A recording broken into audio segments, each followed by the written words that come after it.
What is it like to be a travel agent? Let's talk about that today. Hi, I'm Lauren. I am a travel agent and I'm here to help you if you're deciding to become a travel agent. So, this whole channel will help you if that's what you're looking for. So, let's dive into it today. I have been a travel agent for over 4 years now, and I have trained agents for the past 2.5 years because of my education background.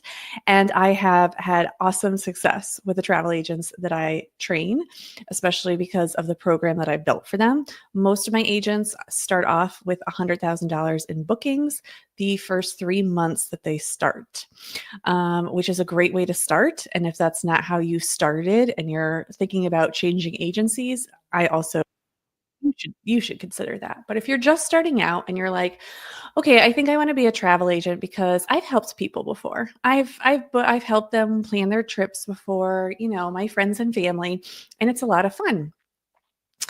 But I caution you that that's not the only part of your job that you're doing. So think about if someone asked you to go grocery shopping for them, and let's say you love going to the grocery store. If you don't know, I absolutely hate it. um, and you were given a list and you have to go get all these things from the grocery store and bring it back. Think about how many different products, if someone put down bread, well, what kind of bread are you going to get? Are you going to get the right kind? Even if we said whole wheat bread, are you getting the correct whole wheat bread? Is it the brand that they always get? Is it the wrong brand?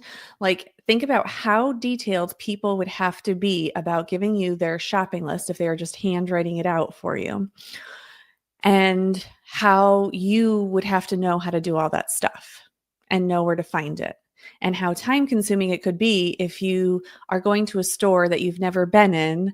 And if you're used to shopping at a small neighborhood store and now you have to go to a giant store and figure out where everything is, it's going to take you a lot longer. I always use grocery store analogies when I'm talking about travel for some reason, but it's a very good comparison. If you are trying to sell everything and you think, oh, it's going to be fun, I'll be a travel agent, I could just sell to everyone and anyone, all the trips in the whole world, it's going to be a lot harder for you. And I know niche is like the big word, and it has been for the last couple of years. You don't necessarily have to niche down to a destination, but you are trying to niche down to a specific group. And to be the best travel agent that you're going to be is to help those groups of people go on their vacations. Now, part of your job is to research and find out for people what it is that they want. If someone wants to go on a cruise in the Caribbean, you are going to go research, do that work for them, and come back with some answers. Maybe they specifically want to go to St. Thomas. So what cruises go to St. Thomas? You would be doing that research. That is the portion that you are doing for them. Or if they want to go to China for, 10 days, how can they do that? What is it going to be like? Where can they eat? What if they need some comfort food from home? Where can they go? Those types of things. Where in China should they be traveling? What are the big tourist destinations? What is, some local things that they can do that's authentic, that's not, the run of the mill of anything that they can just easily look up. So you can see how those are two totally different trips. And if you have never been to China, it doesn't mean you can't sell it, but you will have to be doing extensive research or going up and down every single aisle at the grocery store trying to figure it out, while you're also trying to help this other person with their cruise in the Caribbean. And there's nothing that's really overlapping there. And you're working all the time, and all you have are two quotes. So when you become a travel agent, you have to think about what the job is going to entail. And the biggest part is going to be research. You are researching for what that client wants. Obviously, the second thing is physically booking something. Now, in order to book something, you will need all of the information of the people going. That means their names, their ages, their birthdays, the credit card information, all that stuff. You are going to have to store that stuff in a secure location. A lot of agencies have it's called a CRM. You will use that to store that information, and it's a way that you can collect that information so you don't have to do everything over the phone. And also, if you're working for an agency and they don't have a CRM, that should be something that you consider. It's a red flag that how are you storing information? Just so you know that when you become a travel agent, even though you're under an umbrella, if you join another agency, you're still responsible for everything and all the laws that apply to it, including credit card laws. And that means that you're storing credit cards in a secure location that are crypted. And if you're not doing that, then you're not really following the rules. And you can get dinged for that, meaning you can get penalized for that. You can have a client come back to you and sue you for credit card fraud, for not keeping their credit card in a safe place and the way that you have to hold credit card information. So it's not all just about booking trips and putting in credit card information. It's also about how you store that information going forward. So you should have that CRM that would take care of all that information for you so you don't have to worry about storing it. But if you are working for an agency and it does not have that system, please know that you're most likely not following the rules. And at any point, any client can come back to you on that. Something else that you do for clients as a travel agent is you're managing all those pieces. So you're putting them all together, right?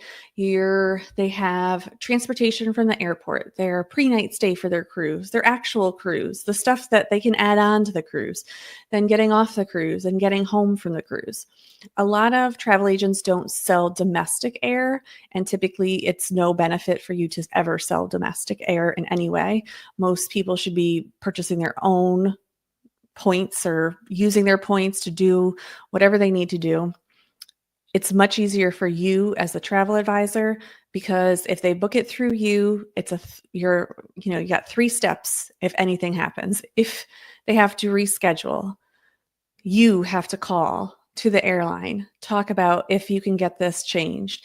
Then the airline comes back to you and says, is this okay? And then you have to contact your client. Oh, is this okay? Like, that's not helpful. So back in the day, airlines were really big, right? That's how agencies a lot of times made money, was backed by selling airlines. Not anymore. Domestic air is something that you definitely want your clients to be purchasing, and then you taking care of the rest of those details. So you still need to know when they're flying because you need to know what time their transportation needs to get picked up. So when they arrive at the airport, there's someone there waiting for them, taking them to where they need to go. And you need to know all this information just not off the top of your head, but you need to be aware of all the steps that it takes for you to get to this location. Like if you don't know anything about Australia and your client wants to go there and you're setting up a trip for them, you have to think of all those steps. Will they need a visa? Is there anything they cannot bring? Is there anything they cannot bring back with them? What happens when they land at the airport? How are they going to meet this person? Where is that person going to take them? What if their hotel is not ready? What are they going to do? All those steps are things that you need to know and be able to intuitively guide your client so that they are prepared. And the last step, this isn't like an exhaustive search or an exhaustive list. This is just a list to help you get started.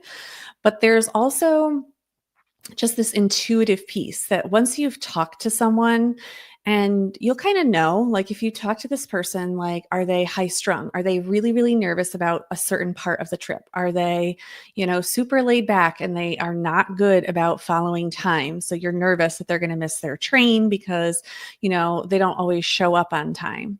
You kind of get that feeling, especially if you have a conversation with someone, that you know what kind of type of person they are. And you are supposed to make their travel based on what they like. If they are someone who does not like to be at a specific place at a specific time, then you can't be doing all these tours that are like, okay, they start at 8 a.m. and they're going to be here, and then you have to be here, and then you have to make sure to get here at this time. Like, that's not fun. Okay, you have to think about what the client needs and what the client is asking for, not what you want or what you would plan for this trip. But you have to be that intuitive person, like, hey, I don't think that would be a great idea for you to take this tour because it's a lot of time sensitive material and time sensitive that you have to be at a certain location at a specific time. So instead, I was thinking maybe you could kind of like do this part on your own, and then we can, you can all meet up back at another time. Or if they want to do a museum, you can set up the museum so it's at a time where it's flexible and it's not a specific time that they have to show up. And if there's someone who's really, high energy and wants to know every little detail, then you make sure when you send them everything, you include all those little details and all that information so that they know that you know what you're talking about and they feel more calm then about their trip. Because these two people are reaching out in two different ways, right? The first person is saying, I don't care enough. Not that I don't care enough, but I can't care enough when I'm planning to do this. I need someone to take over for me, but make it like a trip how I want it. And the second person is looking for that reassurance and that constant reassurance that this is how it's going to work. And this is the time that you're going to meet here. And this is how it's going to go. And if X happens, then you need to contact, X, Y, and Z to best help you for this trip. And this is what people are going to remember you by and why people are going to use you as a travel agent, because you are intuitive and you are meeting the person who they are, where they are. And that's really what people are looking for, is that connection to you being the person that they need to help them to get this trip going. All right, so that will do it on what travel agents really do. Now, this is not an exhaustive search. If you are looking for a more personalized or more detailed response, I do have a course that is, I'll link it down below. It's just a course on how to become a travel agent, about all the mistakes I made so you don't make them. And then it has some bonuses if you are interested in becoming someone who specializes in Disney destinations. I have something if you are a travel agent and you're thinking of changing agencies, there's a bonus there. And then I have one all about fees and why people charge them as travel agents. So you can check out that course below if that's interest of you, or check out the other videos on this YouTube channel. They are also great. And I will see you next time.